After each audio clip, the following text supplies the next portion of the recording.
CTV's senior political correspondent Michael Couteur now on the decision and reaction. Mike. Well, Sandy, a number of those organizations are part of the United Nations, and the American withdrawal has drawn swift reaction. The Secretary General regrets the announcement by the White House. While expressing disappointment at the move by the U.S., the UN spokesperson also stressed that funding to a large number of United Nations bodies is mandatory for the United States. Member states who've who've joined this club have to pay the dues.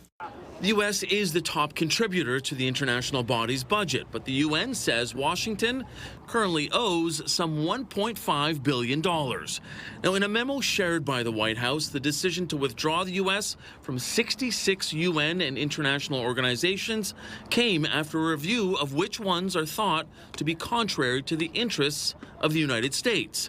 The list includes the Commission for Environmental Cooperation, the Global Counterterrorism Forum, and others, including the International Cotton Advisory Committee and the International Tropical Timber Organization. The U.S. has been complaining for many years of the mismanagement of a lot of those organizations, the fact that, in fact, there are problems with their objectives, but also how they run. The former Canadian diplomat points out the U.S. has not stepped away from major organizations like the World Bank and the UN Refugee Agency, but it is a blow to groups that did have American support. In a statement to CTV News, the executive secretary of the UN Framework Convention on Climate Change called the move a colossal own goal, adding it can only harm the U.S. economy, jobs, and living standards as wildfires, floods, megastorms, and droughts get rapidly worse.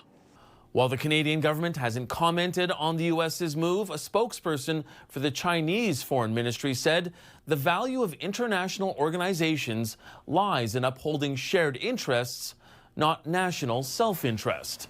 Sandy? All right, Mike, thank you.